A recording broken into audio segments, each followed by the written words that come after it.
Welcome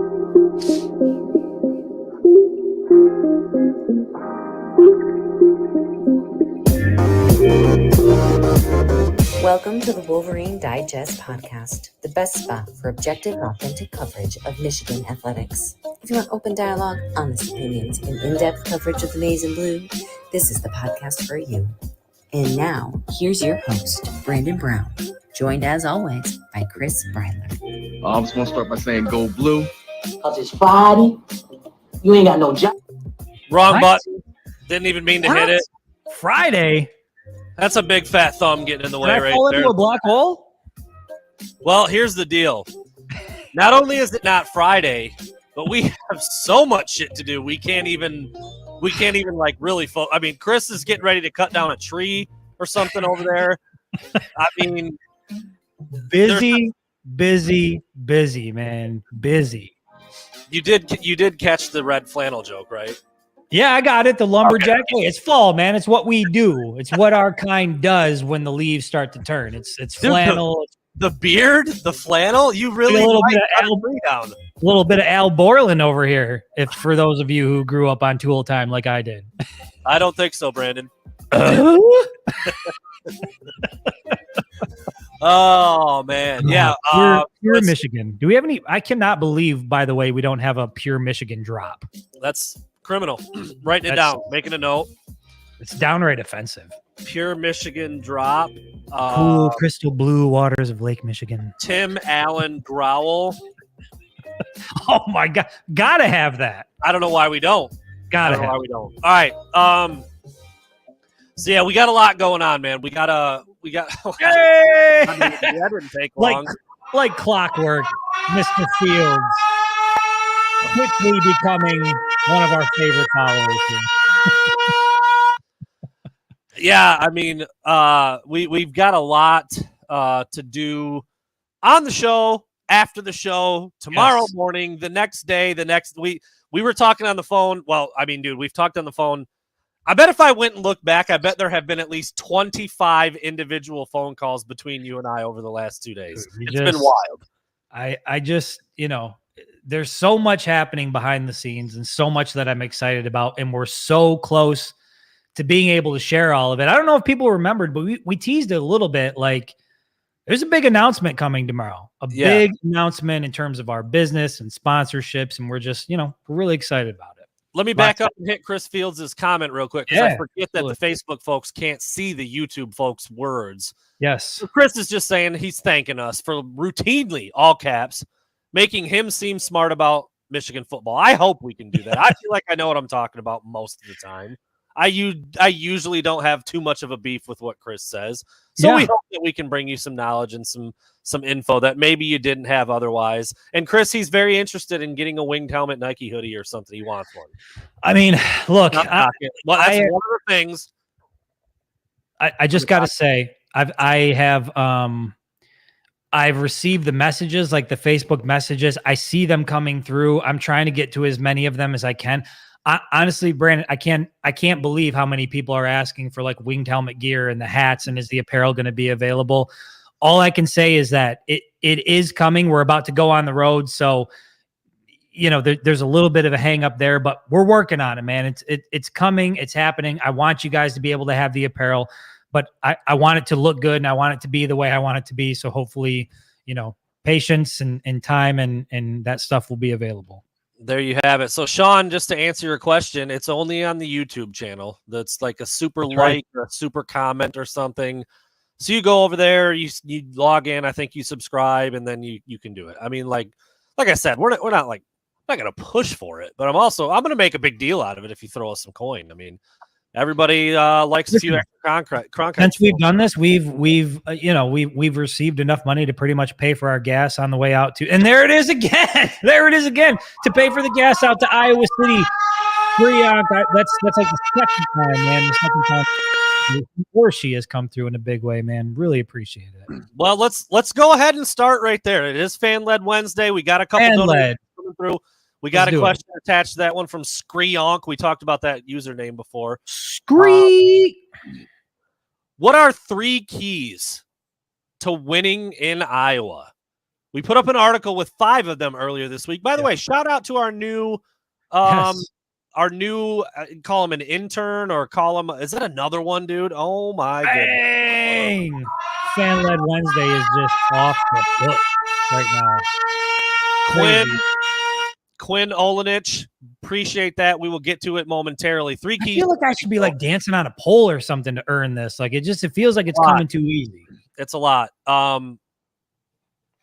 I mean, the biggest and most glaring one, it's what everybody's been talking about. The coaches are talking about it, the players. JJ certainly knows all about it, taking care of the football. Because Iowa thrives, lives, and succeeds off of turnovers. They turn over the other team. They turn them into points. They have 4 defensive touchdowns on they have more defensive touchdowns than offensive touchdowns this year, which is hilarious. So it's very Iowa. Michigan has got to take care of the ball. JJ's got to be smart with it. I think it's going to be key to hit a couple of those plays that he missed on against Maryland to kind of pull away. Because, dude, if Michigan gets any sort of 10, 14-point lead, it's over. I mean, Iowa cannot score enough to come back from any sort of deficit. So taking care of the ball, scoring early and often, maybe getting – I can't even get a thought out. I'm not complaining. But goodness gracious, AJ Cooper. Fan-led Wednesday, my favorite day of the week, by the way. Wild. It's wild. I think Michigan takes care of the football, no turnovers, touchdowns, not field goals, because if you build a lead, you'll win the game. And I do think they need to generate some pressure with that front four. I think that Spencer Petras is not going to get out and run very much. And Iowa's offense is not very good. So if you can get them behind the sticks a little bit, get them to, make them really work for the yardage and the field position, like Michigan should win this game going away. That's what I would say. To me, and before going into the Maryland game, I talked about specifically one of the things that gave me the most confidence heading into that game was the fact that Michigan played disciplined football. They didn't make mistakes. There weren't those, self-inflicted issues where you're turning the ball over. We saw a little bit of that last Saturday against Maryland. And, fortunately, Michigan was able to prevail. But that absolutely cannot happen in Kinnick. That's how the Iowa Hawkeyes, that is their offense, turnovers, defense. That's how they get their points. And so we can't see any of that sloppiness that we saw in the first week last week in Kinnick, because my fear is that if this is an even game going into the half, they're going to have a lot of energy coming out, a lot of momentum. The crowd is still going to be into it, and I think it's going to be another 4-quarter battle. And the biggest deciding factor there is going to be, we all think J.J. McCarthy is uber talented. We see what he's capable of, but this is his first start on the road, and it is going to be a hostile environment, and it is going to be interesting to see how he does. And so to me, a lot of things need to happen, but at the end of the day, you absolutely cannot turn the ball over. You cannot give Iowa extra possessions. And if Michigan can avoid that, I think they're good enough in every other area to win the game. There you have it. Quinn, to pull up your question, hopefully I didn't lose any of the other ones. JJ going for 300 yards and 3 touchdowns. Iowa will be way too preoccupied with Corum. 1 to 10 chance. Look at that 1 to 10 chance. I love questions like that. That seems pretty reasonable. I mean, Iowa is definitely going to look at last week's film and see Corum going off for 243 and say, well, we can't let that happen. JJ missed a little bit. He missed 8 throws. We scramble him around a little bit. We can turn him over better than Maryland can. Let's make sure Corum doesn't go off so we can get some opportunities at that young quarterback getting his first start on the road. That seems like a realistic play if you're Iowa. Yeah, and I mean, why wouldn't you? If I'm a defense and I'm facing Michigan, priority number 1 is stopping number 2 in the backfield. And I think that they're going to do that, and they're going to force J.J. McCarthy to prove he is who everybody thinks he is. And, he said post-game after Maryland that it was like, I think he attributed some of those overthrows to the fact that it was like the first time that his arm has felt 100% and he had all the power in his arm. And so maybe he was, just the timing wasn't there. Again, a lot of those things that could have been corrected in the first few weeks, we saw happen in week 3. And I think if Iowa's smart, which I think they are, they're going to force J.J. McCarthy in that passing game to win the football game. I don't think they have any intention of letting Blake Corum or Donovan Edwards go off on Saturday. We did get another donation, by the way, from Sugar Daddy, and I don't want to let that go without him getting his siren. It was gas money I don't know exactly what he said there. I don't think he had a question, but we got to give Sugar Daddy the siren. I didn't see that one pop up. Sugar Daddy, appreciate you, my guy. We love you. Well, I was waiting to put this one up. That's probably why I missed it, because I stopped the comments from moving because I didn't want to miss Mr. Cooper's right here. Here's more gas money for the long trip to Kinnick. Yes, sir, AJ. Thank you. Will JJ hit those big shots this weekend when they're there?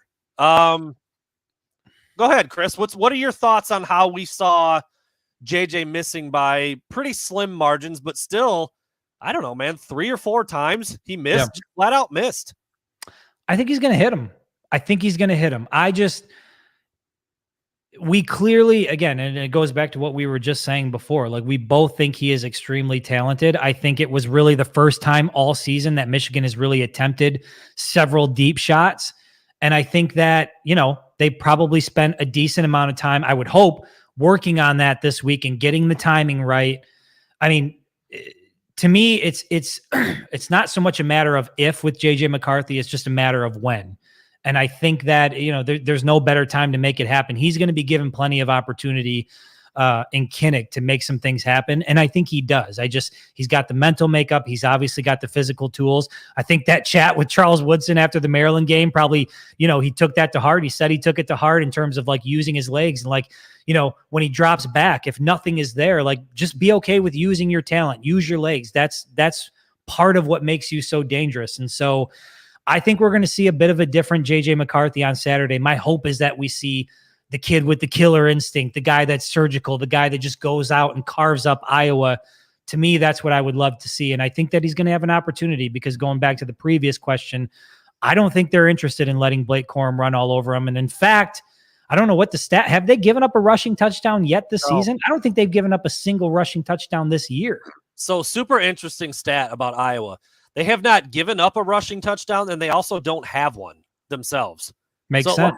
It's their offense is just their offense and defense. How it's just they're weird. It's like the least amount of complimentary football you can imagine. Like if they had any semblance, they're an enigma. Offense, they're weird, real scary because their defense is pretty nasty. You mentioned, Chris, something that I was curious about with the running game with JJ McCarthy. We really haven't seen it.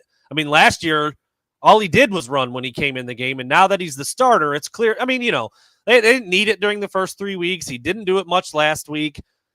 I don't know how much we're going to see of it at Iowa, but I asked Matt Weiss about that today at the press conference. I asked straight up, is like, the fact that JJ's not running, does it have anything to do with not having Cade available as the backup? And, I think there's some legitimacy to it. I don't know if Matt Weiss, he didn't really give me a straight answer as far as that is concerned. He kind of gave me well, we're really confident in all of our quarterbacks. And then he talked about Davis Warren. He talked about Bowman. He talked about Orji even. I was like, all right, well, whenever you ask about a specific guy and then they proceed to talk about 6 other guys, that they're like avoiding the question. Jim Harbaugh loves to do that, by the way. You ask him about one guy, he will talk about every person on the roster. So he didn't really give a straight answer, but I do wonder, I find myself wondering if that is part of the equation. Are they going to JJ pregame and saying, look, bro, we can't have you knocked out of this game because when Cade was there and we knew we could put him in and whatever you think about Cade and whatever you think the ceiling is, the dude's serviceable and he proved it last year. So if JJ did get dinged, you'd feel totally fine with Cade going in. I know a lot of people are like, oh, Davis Warren, did you see him throw it during the spring? Like, dude, he's never played. Bowman, he's got a lot. He actually might be the number 2. I kind of got that vibe from Matt Weiss today. I know they kind of talked about Davis Warren, but interesting. He said the thing that gives Alan Bowman the edge, especially for this road game, is that he started games in the Big 12 and played on the road before. And won big games. And that's valid. So anyway, just while we were on that topic, I found it interesting that I found myself curious about whether or not that was factoring into JJ not hardly running at all, because I think that makes him so much more dangerous, whether it's designed or not, and he just hasn't really been doing that. Yeah, and I think that's always the rub of it, right? Like you want to protect the guy, but you're also potentially taking away such a big element of his game, and when he's out there, the fact that he presents that dual threat ability makes a defense have to account for a lot. It's overwhelming for a defense. And then you add in all the other weapons like a Corum or you know, an AJ Henning or a Donovan Edwards or a Roman Wilson or all that speed on the field. If you also know that JJ is going to tuck it and run, you've got to account for a lot. And so I get it. You don't want him to get injured, but it's football. You got to let the kid go out and play. You got to let him go out and do what he does and hope he makes smart decisions. If he's got to get out of bounds or get down, I think he's at a point now where he's starting to realize some of that stuff that, you know, you can still make a big play and protect yourself. But he, again, young quarterback growing into the position, you're going to see those things happen. I still think they're talented enough to get it done on the road against the Iowa defense for sure. Key question. You boy Blue. Wait, did we get this payment in, or did we get the last one in? One dude, I Come see in this from your boy Blue.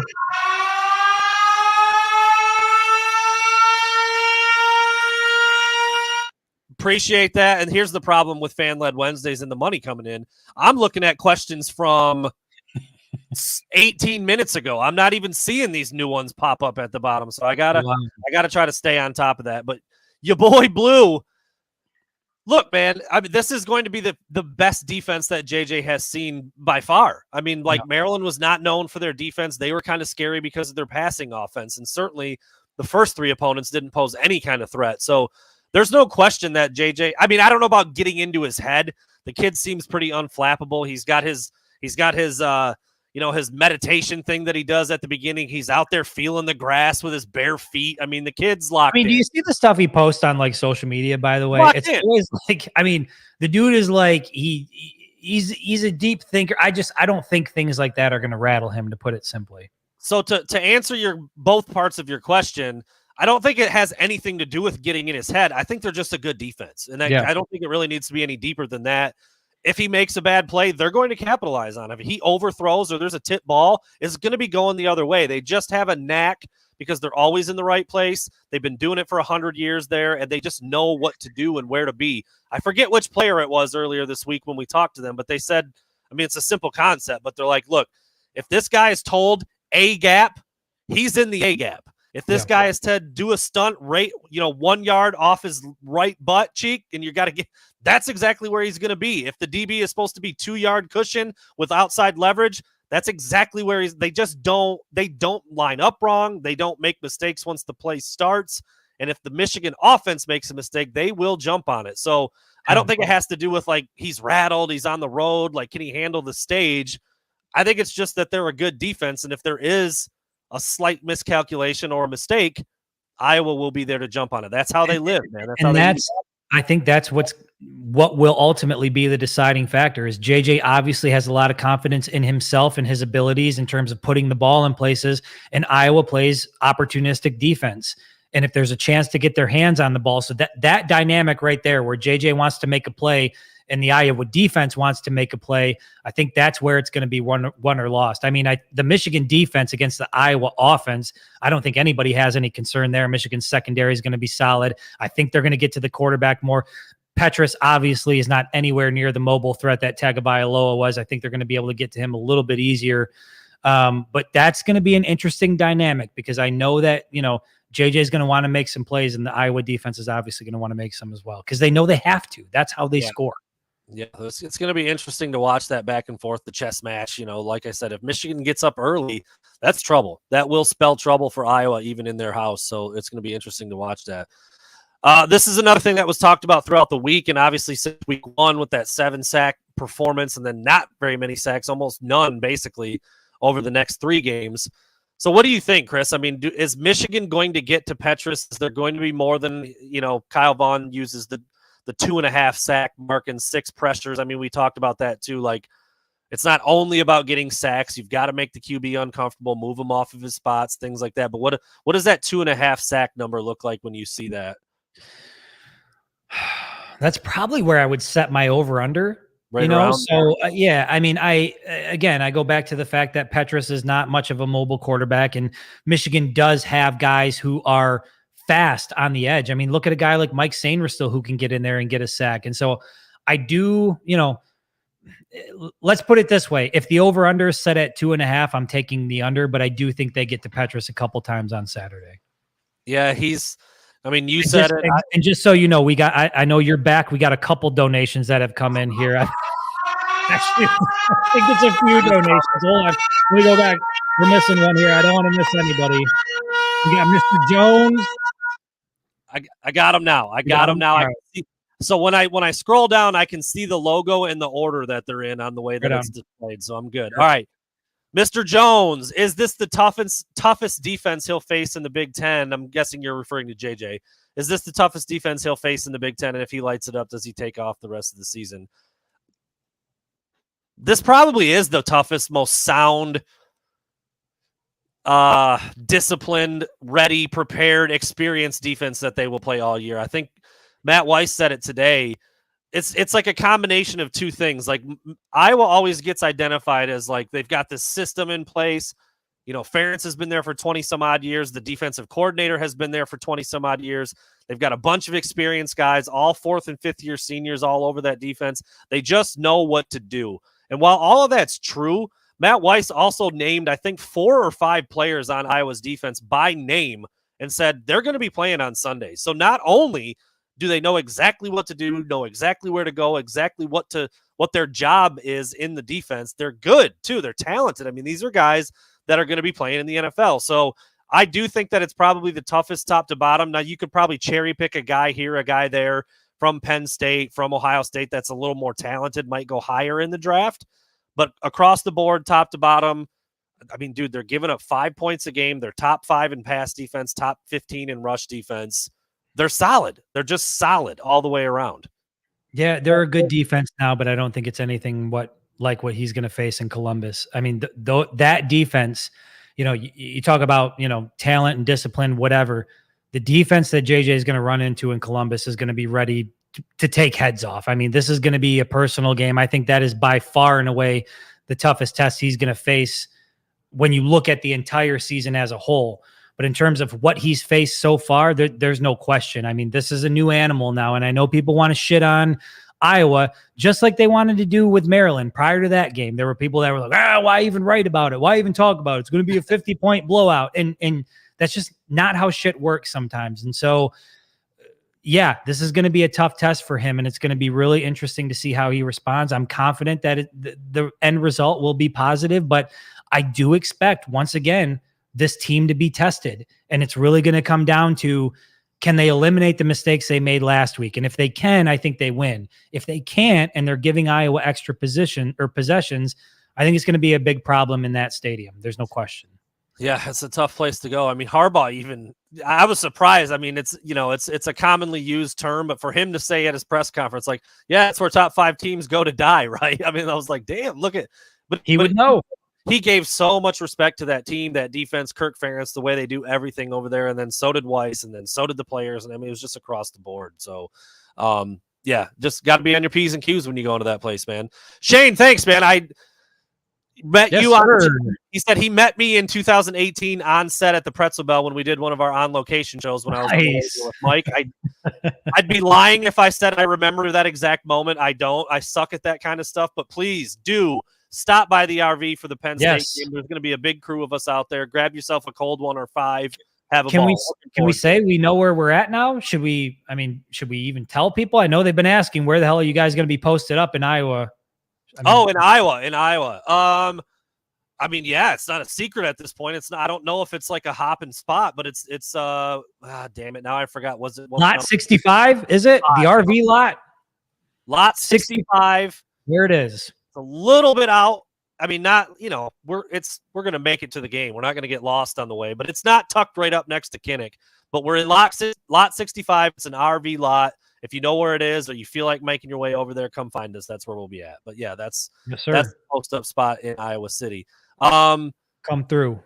We got plenty of beer for you. Other sites. Jeremy, appreciate you. Chats first. Is that not what we're doing? I mean, we kind of are, right? I mean, we're going through everybody's, but it's just, if a super chat comes through, we stop and get to it. So I don't know. Is super chat different from like a regular donation? I don't know. That's what it's called, I think. When they throw money in with a comment, it's a super chat. Okay. Yeah. I mean, if we're missing some of those, let us know. But I think we're trying to get to those as soon as we possibly can, for sure. Look, we're just a couple of knuckleheads trying to work our way through this thing. We don't, nothing is intentional. We don't really know what we're doing here. We're just grateful for all of it. Yeah, definitely trying to prioritize those. But again, the way that we're going through the comments, I'm sure it would be different if I was on YouTube only. But because I'm on StreamYard, I got one feed of all comments that are coming in, and they just move, and sometimes I don't see them right away. So we'll get to them. I promise you that. I promise you. But thank you. But we do appreciate you, Jeremy. Yes, thank you so much. Absolutely. And then there was one more I think that came in from one Sean Bennett.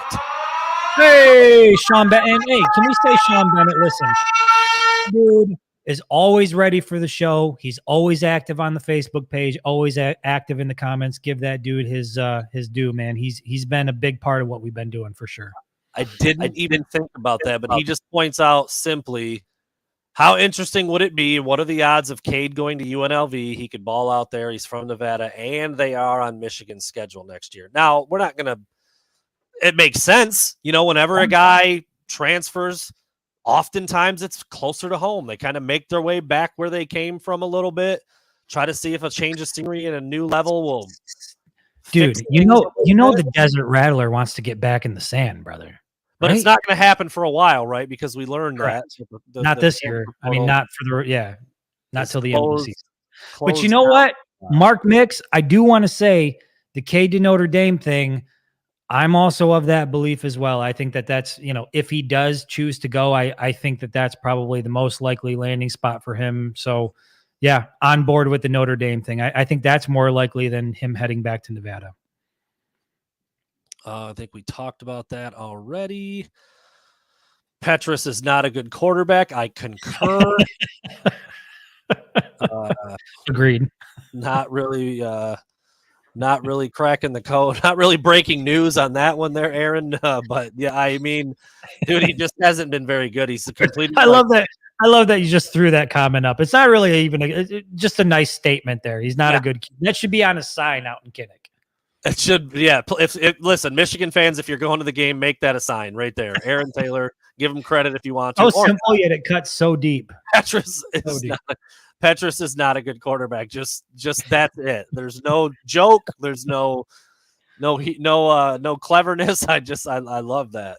Straight to the point. Love truth. Facts. Yeah, that's really good. That's strong. Chris, I wanted to ask you something. I was going to give you a second to talk to while I look for our next question, but somebody in here just proclaimed that Chantel had to have dressed you tonight. Oh, what is that? Who proclaimed that? I can't remember who it was, but it was there. No. Listen, your boy dresses himself. Look, it's not all sweatpants and t-shirts all the time, but hey, I do have to say it was our 9-year anniversary today. It's our 9-year anniversary since we got married, not since we've been together, but since we got married. We went out for dinner, got a little dressed up, went to a nice little restaurant.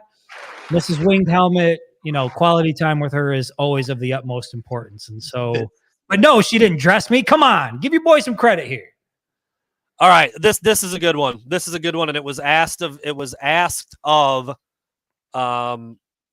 Matt Weiss today, because Joel Klatt kind of came out, I think, on the broadcast and said, don't love the whole 2-coordinator thing.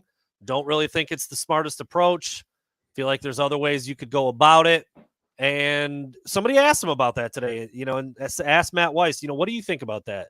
Don't really expect you to defend your post necessarily, and he kind of said, whenever there's something a little bit different, people usually have an issue with it at first. And he's not wrong. He's not wrong. But I'll be honest with you. I don't like 2 coordinators either. I don't like it. I want it to be one guy, one vision, one mission. That way there's no guesswork. Who's doing this one? Don't get me wrong. I'm sure they have a system in place, and it's probably not a lot of confusion on game day. But I still just like the idea of one offensive mastermind running the show. Is that too old school, or is this? Are we behind? Are we behind the times here? No, because I don't want this to come out the wrong way, because I absolutely love Sharon Moore, and everything I've heard from Matt Weiss so far has been nothing but good things. But I think if you're a program that has a really, really good offensive coordinator, there's no need for 2. There's no need to split that job. What is it? That job requirement or whatever the hell you want to put on it. So I don't like it. It's not traditional. And I get that they're trying to put a spin on it, and maybe it does work for them, but I don't think it's old school. I think when you have a really good offensive coordinator, that's your guy. He's the one that calls plays, and that's it. And it seems like ever since Harbaugh has been here in Ann Arbor, it's always been a question of, well, who's really calling the shots? Is it Harbaugh? Is it Gaddis? Is it, is it Weiss? Is it Sharon Moore? There's always been that sort of thing. And so, yeah, it would be nice if you just had a stellar offensive coordinator and that was the dude. But that's not the case here at Michigan, and it is what it is. Yeah, I mean, it's like the adage we had to throw around a little bit when the quarterback battle was going on, and Jim Harbaugh, pissed all over it. He hated it, but if you've got two quarterbacks, you don't have one. Yeah, it sounds like Chris is saying you might be able to say the same thing about coordinators. If you've got two of them, do you really have one? Yeah, because if you've got a guy who's just the man, the best play designer, the best play caller, why do you need another one? And I don't disagree with that thought, and I feel like I'm pretty progressive when it comes to football. A lot of things that are traditionally done over and over and over with, right, I have a little bit of a problem with. I like pushing the envelope and changing things and modernizing. I was going to say, is it safe to say that you and I would both prefer to see like a spread offense, 5 wide, sort of just use your weapons and run up the score type of offense in Ann Arbor, right? We're like, that's modernized. We want to see that type of thing. And that's just not what Michigan does. And there's no question. They've started to sprinkle some of those elements in. I mean, you've got the zone read concepts now. You've got a little bit of the RPO, but it's you got a quarterback that can do it. Still not quite what I would like to see. But when it comes to OC, I guess I'm a traditionalist. I want one guy. I want one dude doing it, making the calls, making all the different, scripts, everything. I want it to be one guy who that's all that's on his brain.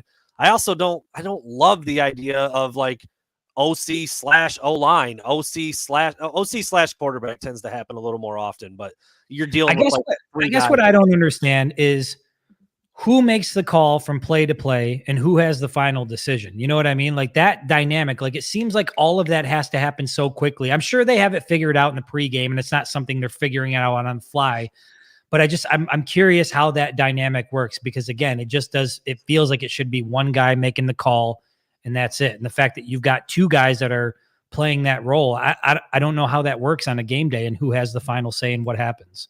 If I had to take a guess, and this is purely a guess, it feels like, and we know that Jim Harbaugh loves Matt Weiss, his football mind, the way he thinks about things, goes about it. He is running with the quarterbacks, working with the quarterbacks, and he was directly involved with helping getting Jim ready for his NFL flirtation.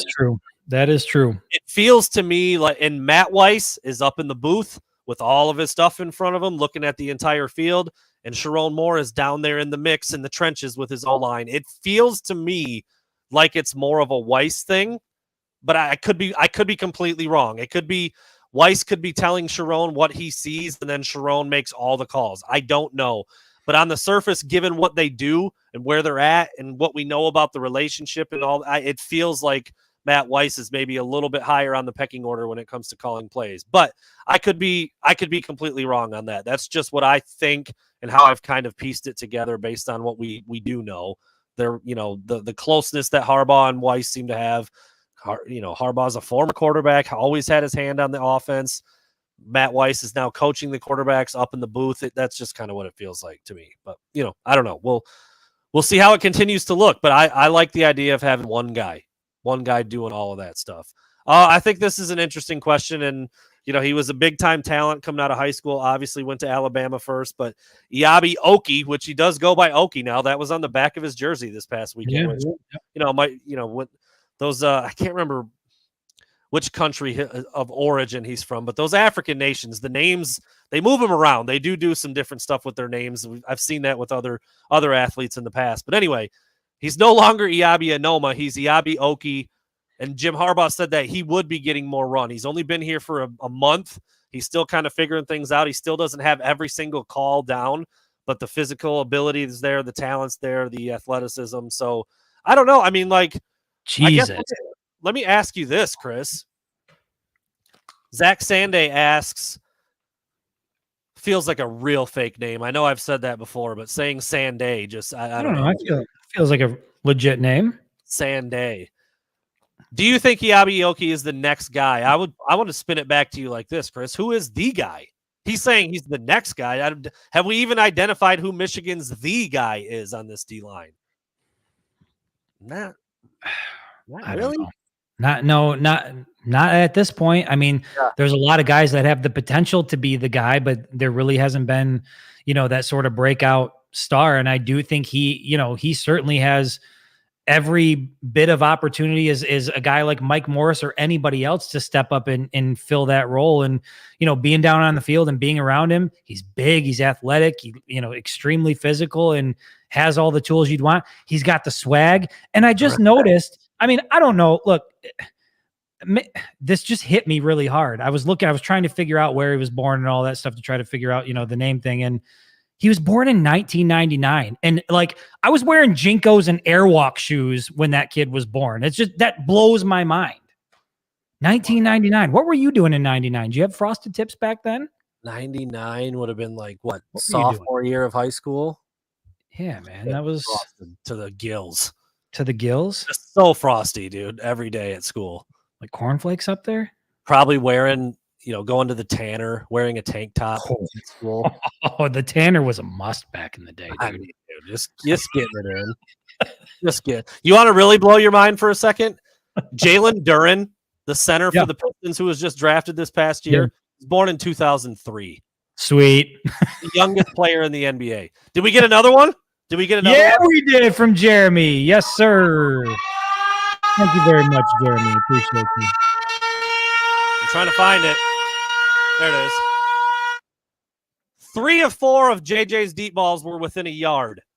They were close. That's I said if they were just a little bit right there, it wasn't off by a lot. Would have liked to see Roman and Andrell extend and dive like Mikey did at Nebraska, CJ at Ohio State. Every pass not going to be perfect. Thoughts? I mean, yeah, every pass isn't going to be perfect. He was damn near flawless for 3 weeks, so now he misses a couple throws and everyone's going crazy.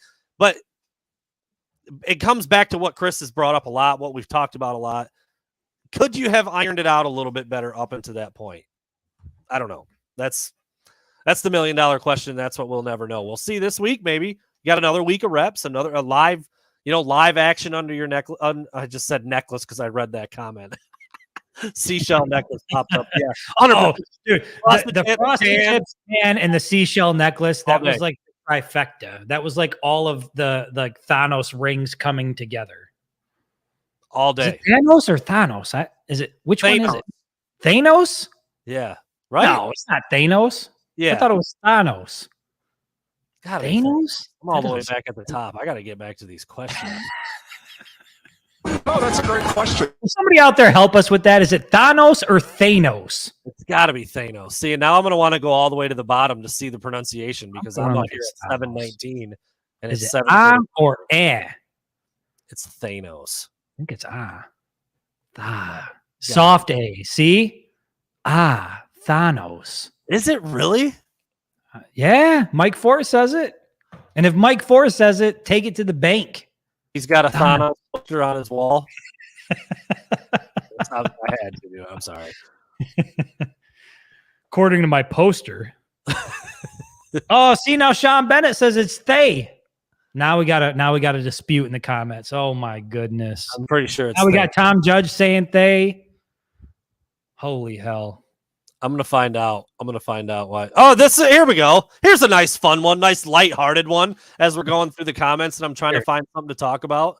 Uniform combination, Chris. Where are you at? Where are you at for this road test in Iowa City? I definitely think they're going to go blue bottoms, white top. Yeah. I mean, it's what they won the Big Ten championship with. It's the only uniform that makes sense given what Iowa is going to be doing with the stripe out and all of that stuff. And so it's a crispy look, man. I like that one as well on the road. The blue bottoms, white top. I think that's what we're going to see. But I also wouldn't mind them I wouldn't mind the maize bottoms either. And I know people were like, well, you can't wear maize because, Iowa's going to. What do you think they did every single damn year prior to, 2015? They wore maize pants on the road. Like, that's what they did. So, well, Iowa is going to have the yellow pants on. That's their uniform. There's no question that it's going to be traditional, bottom top for them. And then you're going to have the stripe out crowd. So I get it, but I like white those tops, blue pants. That's what I'm that's the move. And then you remind them a little bit of what happened in Indianapolis. Remember what happened the last time you saw us wearing this? You bastards remember. All right. I think this is a good question. Partially because I think it will depend some on whether or not Donovan Edwards is back and how much he's in, how much run does he get. But Do we think we see a little bit more CJ Stokes back out there this week? I mean, obviously, dude, he fumbled and he did not see the field again. Mike Hart does not play that. He put him on the bench and he let him finish it out there. What do you think about CJ Stokes' rotational position this week against Iowa on the road, first big road game? And then obviously Donovan Edwards' availability is part of it as well. He's probably going to be back. I do think you'll see Stokes get, 2 or 3 carries, but I don't think it's going to come in crunch time. And I don't think it's going to be until Michigan is in a comfortable spot. Again, you can't afford to turn the ball over. And Blake Corum is pretty reliable. Obviously, Donovan Edwards brings a whole different element to the table.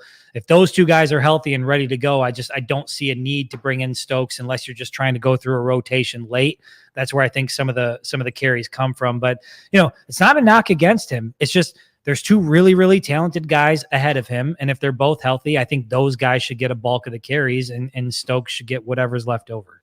And you know what? I'll say this. CJ Stokes, mentally tough kid, military kid, really, really hard worker, has been billed as a kid who treats this like his professional job since he was in like 9th or 10th grade. I do agree with all right, if a guy bones up, you get him back out there, you show that you trust him, confidence is not shaken, and that can help a guy. I don't think you're going to rattle this kid. I mean, I'm sure he hated the fact that he fumbled. He's probably beating himself up about it all day, but he'll be fine. I think he will be fine. And I think I'm with Chris. If Edwards is back, he's going to be the clear number 2. You don't really need to use Stokes unless it's, just part of that quick rotation to get him in there if those other guys need a blow. So it'll be interesting to see, but I'll put it this way. I wouldn't be surprised if he didn't play, but I don't think it would have anything to do with the fumble, if that makes sense.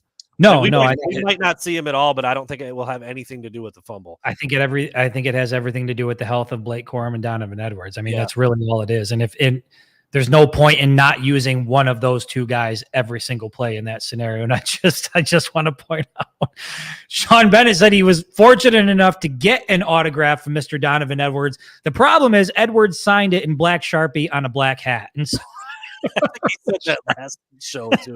Yeah. It's pretty good. Nice job there. Well, who was supplying him with the pen? Yeah, I mean, who brought the pen? Who brought the Sharpie? I mean, come on, man. That's a mutual dropping of the ball there. Mr. All Bennett. right. I like. It's not specifically Michigan, but I do like the thought process here from Uncle Mike. How concerned would we be with Michigan State if they somehow can blow out Maryland? Well, first of all, Maryland's favored by double digits in that one, and I think they're going to beat Michigan State handily. I said this I was on Jamie Morris's show today. They asked me straight up, what is your concern level with Michigan after watching that game against Maryland? And I said flat out, I just think Maryland's better than I thought. I mean, Michigan didn't play like a horrible game. I think Maryland is a lot better than I gave them credit for. A lot of it was because of how they looked last year, but that's a pretty good team, dude. They played Michigan tough and hung in there. Since we're on that, let me ask you a question, because I said this and it became, it was almost like a controversial statement with some of the people on the Facebook page. I'll just ask you point blank.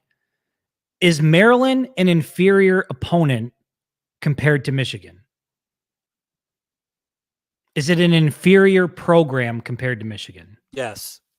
I mean, is that a controversial statement? No. I put that out there, and there were people that were like freaking out and taking it as like it was, some sort of I was taking a shot at Maryland, and that's not the case at all. And listen, Maryland has a good football team.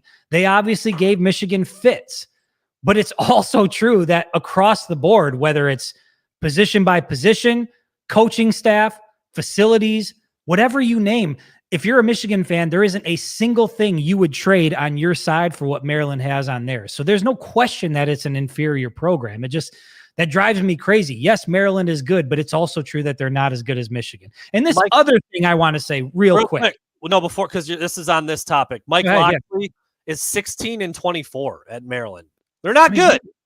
What do we do? Yeah, like they might go on to have a good season, but there's also a part of me that wants to see Michigan State just beat the shit out of them, because I can't, this whole Maryland might just go on to win every single game. Like, yeah, they might, but then they might shit the bed like they always do. Like, let's not prop Maryland up too far for what they did against Michigan. And I thought I had something else to You say. did. You were about to launch into something else. I was ready for the tirade. Now you lost it. I think I lost it. It might have been some of that anniversary wine at dinner. It's throwing me off a little bit. I'm not on my game right now. Did you get a new axe? I don't know, dude. We went axe throwing. It was incredible. I got shrapnel all over me. What you don't know is that Chris has suspenders hanging down. You can't see them. This is what I'm wearing to Iowa. I'm going out there. Get right in. Listen, I'm going to Iowa to chop wood, kick ass, and take photos. And I'm all out of wood. Is that how I want to say that? I think I'm not sure that was the exact delivery you were going for, but I got it. You get the general idea. Yeah, we're with you. Oh, that's good stuff. Oh boy! Happy anniversary! Lots of those coming through for you, Chris. Appreciate you, Darren May. Can I say Darren May? Always, and same thing. Dwayne Jones, Sean Bennett, all those guys, man. They're always such a active part of what we do. Appreciate you. Frosted Tips probably won't be ready for Iowa. I don't even know if I'll have pants for Iowa. Like your boy Blue, Brandon Brown is dragging his feet on the Frosted Tips. Oh, they're happening. He's dragging his feet on the Frosted Tips. It should already be frosted.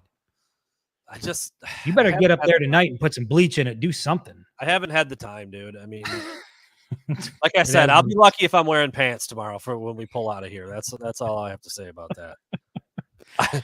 Pantsless in the RV? What's worse?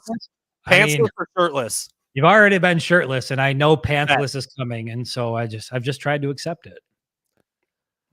If I'm ready for the Frosted Tips, guys, there's so many comments in between that I can't even find a question. Damn it! I hate when I forget what I want to say because I know I was about to launch into something and I totally forgot. Damn it! Keep thinking. I'm really trying to. No more football questions that are out there. No more football questions. I mean, we're getting. So here's the thing. I guess what I was. I don't know if this is what I was going to say, but it's the same type of thing. Like, I feel like a lot of people have the same mindset about Iowa. Like, they look at what Iowa has done so far and they don't think Iowa's going to give Michigan any challenge. And I don't think Iowa's going to be, they're certainly not a Big Ten championship contender, at least not in my mind. They're not a college football playoff contender, but that doesn't mean that Iowa can't give Michigan a really tough game out in Iowa City. And I just think if you think Michigan's going to walk into Kinnick and just beat the shit out of that team and walk out with ease, like I don't think that's going to happen. And I didn't think that was going to happen against Maryland. And it's not because Maryland is some super team. It's just that they have certain things that if Michigan allows them to do that, it's going to become a problem. And that's what happened. Another one. Chop, chop, chop. That's axe money, Brandon. Axe money. I need a new one. I love it. Keep the axe money coming, please. Because listen, if you're going to buy an axe, you might as well buy in Iowa, right? They probably got the best out there. This was not damn it, now I lost where it is. This was not a football question, but it really got me thinking, Chris. It was from Uncle Mike, because he obviously knows my past. I think he's right about this. Chris, did you have a job in 1999? I feel like it's a rite of passage to work at McDonald's. Like, yeah, I was working at McDonald's, man. I worked the 25-cent hamburger, 35-cent cheeseburger promotion where all we did in the back, basically the manager was like, you know what? Don't even take a break. Don't do anything. Just keep making hamburgers and cheeseburgers. And like, that's all we did. And I feel like as a kid at that age growing up, like working at McDonald's, I did, all my friends did. It was just a rite of passage. But then like your car gets like the grease on the pedal and shit, and your fingers always smell like the onion. Like that's tough going, man. That's not, yeah, my mom was my boss at McDonald's, for God's sakes. It was a family affair. What? My mom was my boss at McDonald's. You heard it. Wait, now what? Now How what? did I never know about this? I don't know. Why would it have come up? Well, because we both worked at McDonald's, and I'm pretty sure we've talked about it before. My mom was running that shit. Wow, the one in Chesaning, out there by. Well, she was there first, and then she was out at the one in Montrose, I believe. Right? There's one out there in Montrose, right off of 57. Is that what that is? We might have worked at the same McDonald's, right? The same. Did we cross paths back then? I now have to see a picture of your mom because I feel like I would have worked for her if she ran it out there. There's a chance she was running it. She was running that deal back in the day. Wow. I got to get back to the to the show here. Good Lord. I just can't even focus. All over the map. I can't even focus. Do we have football questions out there? Dude, it's just comments. We say too much dumb shit. We get everybody rolling. I know I've been giving a lot of shout outs on the show. Lydia Goldman, I hope I said that right. She has been a part of the Facebook page for a long time. She's super active, and shout out to her for being a female who's active in this world, because I see it in the comments section. People are dicks. People are assholes when females want to comment on sports. And she holds her own every single time. Couldn't be happier to have her part of the pro. She's even challenged me from time to time. I appreciate having her. Lydia, happy to have you as part of the show. Lydia? He's a dog. Well, not he, but all right. Appreciate you. Chris, our guy CJ, our Iowa native. Yes, sir. We are going to get there about the same time as when we're in Ann Arbor. Well, no. That's not true. That's not true. You're right, because we are rolling in Friday. That's what night. he was asking. Yeah, that's Friday right. night. Okay, so we will be rolling in Friday night. That's right. Dude, our days have been screwed up all We have been screwed up all week. We have been on the wrong day, which I'm sure you can imagine has been very difficult for us to try to manage some of the stuff behind the scenes, being off a day constantly. But we're going to roll in on Friday. We've got a big event that we're doing Friday morning in Michigan before we head to Iowa City. So listen, I'm going to walk through the schedule so that everybody knows. So tomorrow, Thursday, your boys have a big announcement coming. We're going to announce it on all social medias. It's a sponsorship that I could not be more excited about. Bro, your mom hired me at McDonald's. Is that serious? Really? On God. Chantel just sent me a picture. Wild.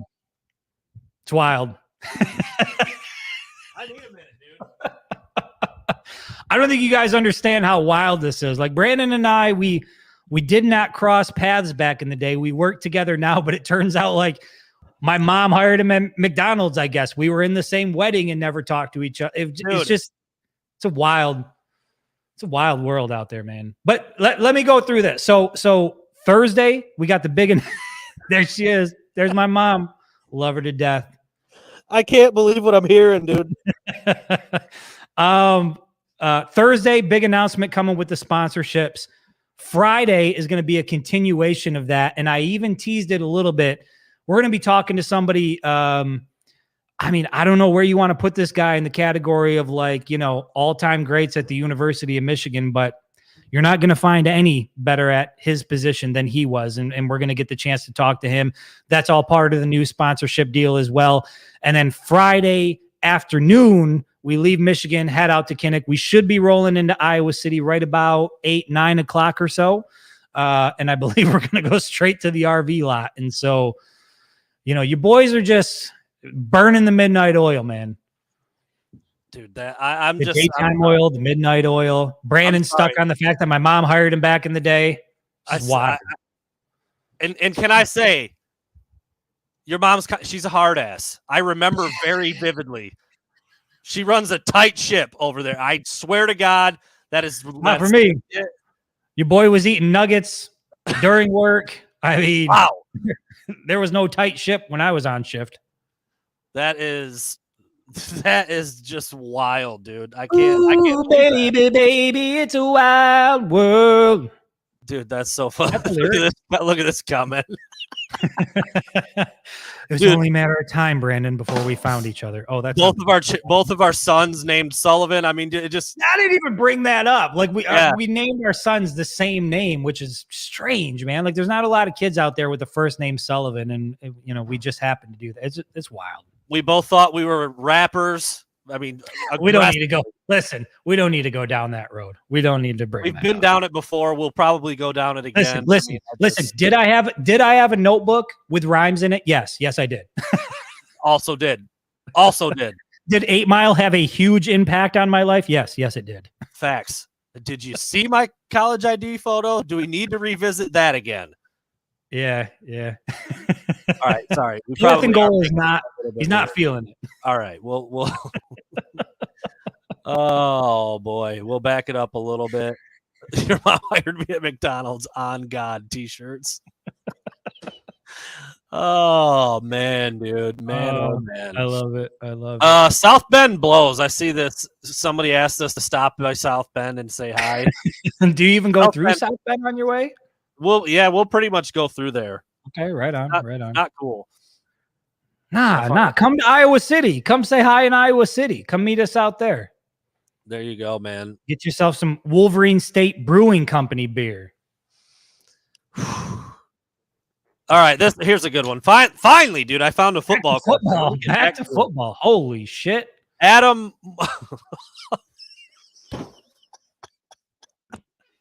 I'm sorry, and she's in here, and this feels wrong, but this is a really funny comment. That's a hilarious comment. I don't even know who the hell is Jay? He's obviously making a mom joke, dude. Come on, that's all day. That's Jesus! All right, all right, Jay. We'll talk about it after the show. You and me, we'll talk about it. Chris, what is your confidence level for Saturday? You've been a little more freaked out about this game for a while. I mean, I was no big deal. I've moved my slider down a little bit, but how confident are you about Michigan winning on Should Saturday? we do what, like on 1 to 10, 10 being concerned, 1 not very? I'm at a, you know what? I'm at a 6. I would have been at a 5. I'm at a 6 level of concern. If 10 is concerned, 1 is not concerned at all. I'm at a 6. And I think the only reason I moved up to a 6 from potentially a 5 was all of the sloppiness we saw last week. And I feel like if we see that again this weekend, it's going to be a problem. I think Michigan's going to struggle to recover from that. Not like they were able to against Maryland. And so, and again, it has really very little to do with the Iowa football team itself. It's Kinnick, it's the discipline. Like there's a whole range of things that are going on in there. That's just a tough place to go play. Jim Harbaugh said it's where top 5 teams go to die. We know what happened when Michigan went there in 2016. Granted, I know it was a night game, but still, man, like they get up for this game. And I think I posted it on social. They have been playing the Big Ten championship game in the Iowa football building on repeat. They are watching that. They are angry about it. And they will love nothing more than to have Michigan be their biggest win of the season, even if they don't get anything else from there. So, yeah, I think they're going to give the Wolverines all they can handle. How about someone created an account and named it Mike Valeni just to talk about Michigan State stuff on the live stream. Love it. Absolutely love it. So I will say, I think I'm close to about where you are. If I'm given like my level of confidence, like how confident I am that Michigan's going to win, I would say like a 7. 6.5, 7. I feel like Michigan's just going to have a little too much for Iowa. I know they're good on defense. I know they're really stout, but I really do think like if Michigan gets up even by like 10, like it's a wrap. Like Iowa just flat out can't score, and it's not going to be easier against Michigan. So I think Michigan, if they can put a couple points on the board, get in the end zone a couple times, like that's all it's going to take.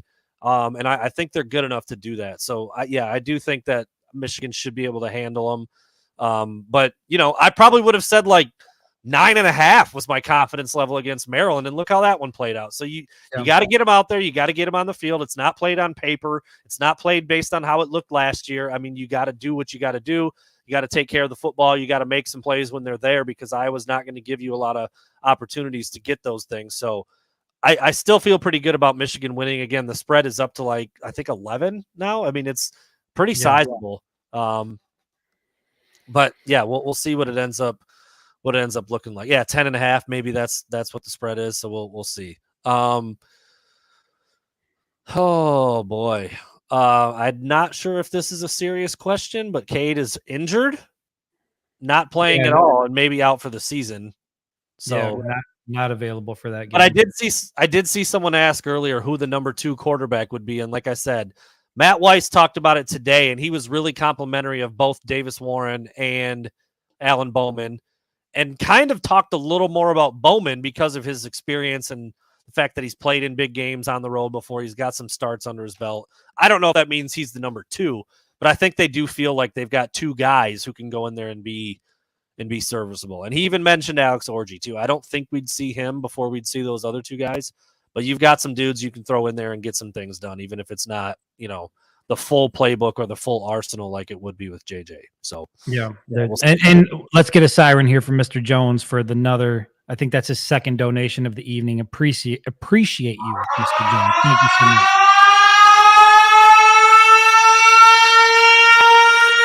There it is. Could Michigan defense be the one with multiple turnovers on Saturday? So are you takeaways, right? Like taking the ball away from Iowa? I think absolutely. Yeah. They can get to Petrus. I think it's Petrus. Thanos, Petrus, whatever. I think they can rattle him. He's not going to escape much. He's not going to be able to get away. I think they could absolutely, rattle him, make him make a bad throw and force some turnovers. So, yeah, I think there's certainly a possibility that Michigan wins that battle. And if they win the turnover battle, I think they win the game handily. Yeah, I mean, I think that's really what it's going to come down to. Like I said, if they can eliminate the sloppiness that we saw last week, I think they're going to be fine. But if you start to same thing, if you let a team like Iowa hang around for a while and you let that crowd stay in it and stay electric, it's just going to get more and more difficult as time goes on. And then you get into a situation where you might start to force some things and you're trying to get the ball down the field and you don't have the track record of doing it yet. And so you're trying to do it for the first time on the road in Kinnick. And I think it's imperative that Michigan gets up by a couple scores early. Here's the real MVP, Chris. Petrus? Is that what it is? It's not Petrus. It's Petrus. I thought it was Petrus. All right. Anyway, Mrs. Winged Helmet has an announcement. Rosie is ready to roll. Rosie's wiped down. Listen, for all of you out there, Rosie has a very, very big day tomorrow. It's a big day for Rosie. And I can tell you that from where she came, she didn't know she was going to be doing this shit. Not the type of stuff she's going to be doing tomorrow. And we're going to share it with you again. Big announcement coming tomorrow in terms of sponsorship. It involves Rosie. Thank you to my wife for coming in the clutch and getting her wiped down and getting her looking pretty for tomorrow. There you go. Well, we're getting towards the bottom of the barrel here. It's after 8:00. We're an hour in. We're going to start wrapping it up. This is an important one. I mean, it's espresso. Espresso with an S. We're not animals. Well, we know a little bit about what to do and what to say. Way to go, Chantel, throwing some. Well, I'll tell you this, Lewis. Rosie doesn't do burnouts, but she tried to with Chris at the wheel when we bought her. The day we bought her. I'll tell you what, when the tire blew, we were burning a lot when the tire blew. Man, that was a wild ride right there. All right, we're down towards the bottom there. We can start the tune-out music. If any more questions come in, I'm not going to ignore them. But there's no shitter in the RV, Brian Petrosky. I've taken it out, ripped it out. There will be no shitting in the RV. It's a work environment only. You got to poop. You go do it in the woods or in the ditch. Another solid fan-led Wednesday. Absolutely, man. These shows just get better and better, man. I love it. Absolutely. I feel like we got a little off the rails. Maybe. It's our show. We can do that. A lot of talk of frosted tips. Yeah. Mine was totally blown that I worked for your mom back in the 20 years ago. Crazy. Insane. Crazy. But it makes sense, too. I think I was thrown off from the beginning by your lumberjack outfit. I couldn't quite recover. You're so used to the black. A little pop of color here. I mean, if you had one more button undone on that shirt, I might have had to cancel the show tonight. Yeah, let's just roll out. A little taco meat. Whoa. It's ready. Dude. Ready. I'm ready for Iowa. People's wives are watching, dude. It's after 8. Man, oh man. All right. We'll be back. We'll have an announcement tomorrow. We'll have some big things taking place. We will be back on Friday with a little special edition type of stuff. Yeah. Get yourselves ready for it. Cool. Yeah, Chris. Hang with us. Chris is, as soon as I hit end broadcast here, Chris is going to flip his feet over to OnlyFans. That's the next phase is the Winged Helmet OnlyFans. I mean, that's where this is headed. We're trying to get all the revenue streams. It's time to go, everybody. We'll see you on Friday. Maybe in the morning, maybe in the afternoon, maybe at night. We'll see you, though. Get your popcorn ready. We'll be ready to roll. See ya. Appreciate you. Thanks, everybody.